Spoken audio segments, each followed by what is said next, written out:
do Pai, do Filho e do Espírito Santo. Amém. Continuamos, então, a nossa introdução aos Santos Evangelhos com a seguinte pergunta: o que são os Evangelhos? Então, Evangelhos podemos ver que é o momento culminante da revelação divina, né? A revelação de Deus à humanidade foi a encarnação do Filho de Deus. Quer dizer, uma revelação que já estava acontecendo no Antigo Testamento e essa revelação com a encarnação do Filho de Deus, sela, fecha tudo isso que nós vamos ver na Dei Verbum 4, que é a Constituição sobre a Sagrada Escritura do Concílio Vaticano II. Então, o Novo Testamento ele começa com 4 livros que têm o mesmo título, Evangelho. São inspirados, como os demais livros da Sagrada Escritura. São os mais excelentes de todos eles, segundo nos atesta a Dei Verbum. São chamados de Evangelho desde o início do século II, por volta do ano 150, quando São Justino Marte vai chamar esses escritos de Recordações dos Apóstolos ou simplesmente Evangelho, conforme a sua apologia. Então, a palavra Evangelho ela tem uma origem grega, Evangelion, que significa boa notícia. Também se emprega, essa palavra era empregada pela antiguidade grega para indicar a recompensa que se dava ao portador de uma boa notícia. Chegou o soldado, vai dar uma boa notícia. Também o sacrifício de ação de graças, que por ela se oferecia aos deuses. Os gregos tinham vários deuses, eles cultuavam. Então, a boa notícia era oferecer ofertas. E os romanos chamavam os evangelhos de conjunto, era o conjunto de benefícios que o imperador Augusto trazia para a humanidade. Então, tudo quanto é benefício seria como se hoje o nosso presidente da República falasse: a partir de agora ninguém vai pagar mais imposto de renda.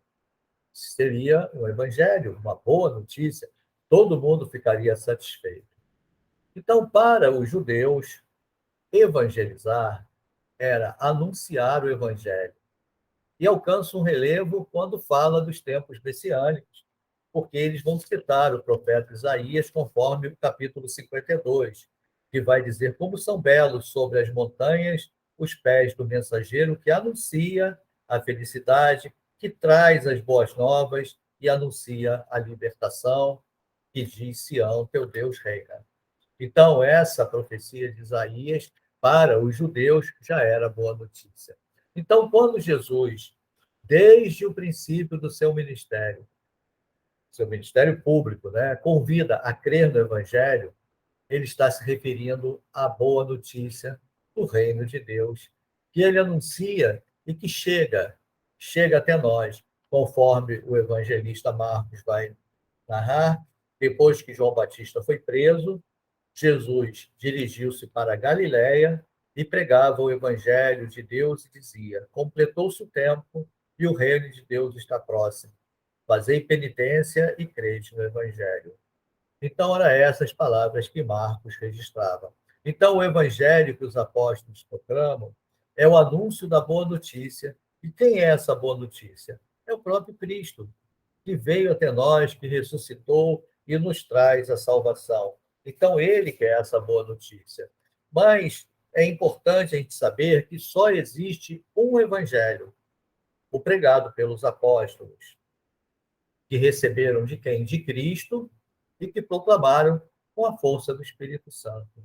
Então, os 4 primeiros livros do Novo Testamento, que nós chamamos de evangelhos, por quê? Nos é transmitido a boa nova, que é o evangelho. Pregado por quem? Pelos apóstolos, que receberam de quem? De Cristo. Isso podemos ver, quando a gente falar agora do conteúdo dos evangelhos, a gente pode ver no livro dos Atos, no início da igreja, onde os evangelhos vão narrar a vida de Cristo conforme o discurso que Pedro faz na casa de Cornélio. E podemos ler no capítulo 10 do Atos dos Apóstolos. Tudo isso aconteceu na Judéia, depois de ter começado na Galiléia, após o batismo que João Batista pregou. Deus ungiu Jesus de Nazaré com o Espírito Santo e com o poder. Ele andou fazendo bem e curando todos os oprimidos do demônio. E nós Discípulos, somos testemunhas. Eles o mataram, mas Deus o ressuscitou ao terceiro dia e permitiu que aparecesse, não a todo o povo, mas às testemunhas que Deus havia predestinado. Ele nos mandou pregar e testemunhar. Dele, todos os profetas dão testemunho. Todos os que neles creem recebem o perdão dos pecados por meio do seu nome. Assim nos é narrado no Atos dos Apóstolos. Então, Jesus vem instaurar o reino de Deus. Essa que é a boa notícia, o reino de Deus. Como rezamos no Pai Nosso, seja feita a vossa vontade, assim na terra. Venha a nós o vosso reino.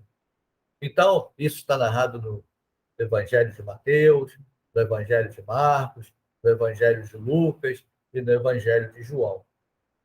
Então, a parte mais ampla dos evangelhos, que é justamente da Galiléia até a subida a Jerusalém, mostra-nos como Jesus passou fazendo bem, como curava os doentes, libertava os possessos do demônio, porque Deus estava com ele, conforme nos afirma o livro dos Atos dos Apóstolos, capítulos 10 e no capítulo 2.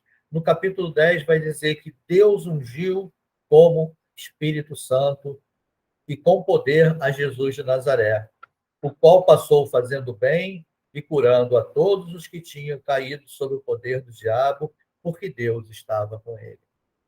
E no capítulo 2 do livro dos Atos, está escrito que Jesus de Nazaré foi por Deus credenciado junto de vós por meio de milagres, prodígios e sinais que Deus realizou entre vós por meio dele, como bem sabeis.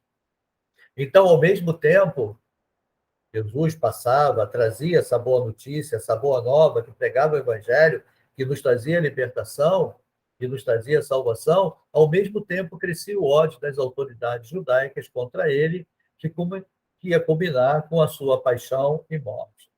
Então, os relatos da paixão do Senhor vão referir-se à realidade da sua morte, conforme está escrito.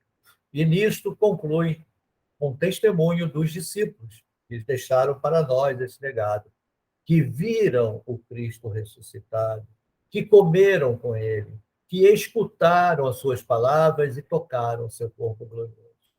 Então, Cristo ressuscitado, antes da ascensão aos céus, ele envia os apóstolos a pregar o evangelho e a batizar todas as gentes para a remissão dos pecados. Continuamos depois em outro momento.